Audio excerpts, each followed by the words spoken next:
قاضی فائز عیسیٰ صاحب وہ پچھلے 3 ماہ سے عدالت میں بیٹھ ہی نہیں رہے، وہ چیمبر ورک کر رہے ہیں۔ چیمبر ورک سے مراد ہوتا ہے کوئی کیس نہیں سن رہے۔ تو جب جس ملک میں اتنے لمبے عرصہ سے سپریم کورٹ کے 3 ججز ہوں نہیں اور صرف 14 ججز کام کر رہے ہوں، تو وہاں عمر رضا بندیال صاحب کیا کریں گے؟ اور یہی وجہ ہے کہ 29,557 تک جو سول پٹیشنز ہیں ان کی تعداد پہنچ گئی ہے، اور سول اپیلوں کی تعداد 9,758 ہے، اور فوجداری درخواستوں کی تعداد 8,915 ہے۔ سپریم کورٹ میں زیر التوا نظر ثانی درخواستوں کی تعداد 1,438 ہے، فوجداری اپیلوں کی تعداد 1,062 ہے، اور سپریم کورٹ میں زیر التوا آئینی درخواستیں 130 ہیں، اور سپریم کورٹ میں 25 از خود نوٹس بھی زیر التوا ہیں۔ یہ رپورٹ پیش کی گئی ہے سپریم کورٹ آف پاکستان کی جانب سے، اور چونکہ سپریم کورٹ آف پاکستان کی جو ذمہ داری بنتی ہے کہ جلد از جلد جسٹس ڈیلیڈ جسٹس ڈینائڈ، یہ ایک نیچرل جسٹس کا پرنسپل ہے، اور اگر اس کے اوپر ہماری سپریم کورٹ آف پاکستان بھی ان معاملات پر اتنا ریلیف نہ دے اور ان معاملات پر خاموش رہے، تو پھر اس کا مطلب یہ ہے کہ باقی جو چھوٹی عدالتیں ہیں، سول ججز سے ہم کیا گلہ کریں گے؟ سول ججز کو ہم کیسے کہہ سکتے ہیں کہ جناب آپ نے 3 سال سے 10 سال سے 15 سال سے کیس، اب ہم میرے پاس ایسی سول کیسز چاہ رہے ہیں جو 1990 میں دائر ہوئے تھے، مجال ہے کہ عدالتیں اس کو ڈیسائیڈ کرنے کی طرف جائیں۔ دوسری جانب وفاقی وزیر احسان مزاری، ان کی جانب سے یہ کہا گیا ہے کہ 20 جون یعنی کل منگل کے دن 20 جون ذکا اشرف پاکستان جو پی سی بی کے چیئرمین بن جائیں گے، پاکستان کرکٹ بورڈ کے نئے چیئرمین بن جائیں گے۔ مطلب یہ ہے کہ نجم سیٹھی کا آج آخری دن ہے، اور 20 جون کو ذکا اشرف کہتے ہیں جو وزیر ہیں وزیر کھیل، ان کی جانب سے وفاقی وزیر کھیل احسان مزاری، وہ کہتے ہیں کہ 20 جون کو ذکا اشرف پی سی بی کے نئے چیئرمین بن جائیں گے۔ نجم سیٹھی کو عہدے کی مدت 20 جون کو ختم ہو جائے گی، جس میں توسیع نہیں کی جائے گی۔ مدت میں توسیع کی سمری کہتے ہیں میری وزارت نے بھیجنی ہے۔ نون لیگ نے نجم سیٹھی کے لیے توسیع کا کہا تو میں سمری نہیں بھیجوں گا اور معاملات کہیں اور چلے جائیں گے۔ نجم سیٹھی کا مینڈیٹ صرف ریجنز کے انتخابات کرانا تھا۔ نجم سیٹھی خود ہی چیئرمین پی سی بی کے امیدوار بن گیا، یہ مناسب نہیں ہے اور کسی صورت ہم اس کو قبول نہیں کریں گے۔ وفاقی وزیر کہتا ہے کہ چونکہ میرے سے ہو کے سمری جانی ہے وزیر اعظم تک، میں سمری صرف بھیجوں گا تو وہ جو نجم سیٹھی کی بجائے ذکا اشرف کی ہوگی، اور نجم سیٹھی کے پاس آخری دن ہے وہ پی سی بی کا آفس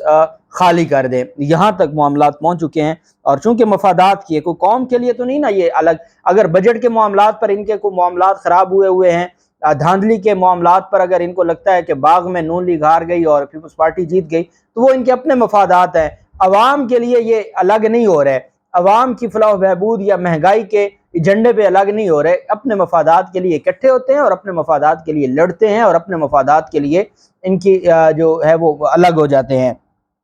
دوسری جانب جو کراچی میئر کا الیکشن تھا، اس میں جماعت اسلامی کو اتنے بڑے مارجن سے ہرانا، جو جماعت اسلامی الیکشن جیت چکی تھی، تو اس پر اب جماعت اسلامی کی جانب سے 23 جون کو سراج الحق کی سربراہی میں الیکشن کمیشن کے دفتر کے باہر احتجاج کا اعلان کر دیا گیا ہے۔ جماعت اسلامی کے امیر سراج الحق نے کہا کہ کراچی کے انتخابات میں دھاندلی کے خلاف وفاقی دارالحکومت اسلام آباد میں الیکشن کمیشن کے دفتر کے باہر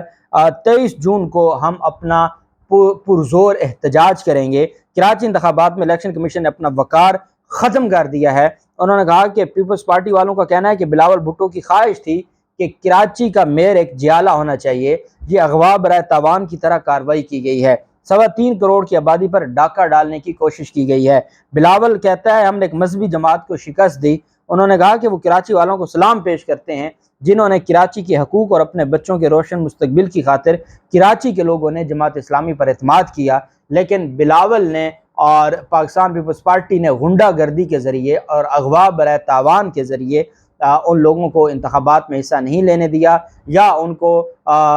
لاپتہ رکھا، جس کی وجہ سے وہ نہ آ سکے اور وہ اپنا جو حصہ ہے، جو اپنا حق ہے، وہ ادا نہیں کر سکے۔ ان کا کہنا ہے کہ ہمارے 2 مطالبات ہیں، یا دوبارہ میئر کا انتخاب کروایا جائے یا سکندر سلطان راجہ اپنی نااہلی پر مستعفی ہوں، چونکہ وجہ یہ ہے کہ الیکشن کمیشن کہہ رہا ہے کہ یہ پاکستان کی تاریخ کے صاف شفاف انتخابات ہوئے ہیں۔ اگر میئر کے الیکشن یہ صاف شفاف الیکشن کمیشن کو نظر آتے ہیں، تو اگر یہی الیکشن جنرل الیکشن میں بھی یہی حال ہوا تو وہ بھی الیکشن کمیشن تو کہہ دے گا کہ صاف شفاف ہے، تو قوم کدھر جائے گی؟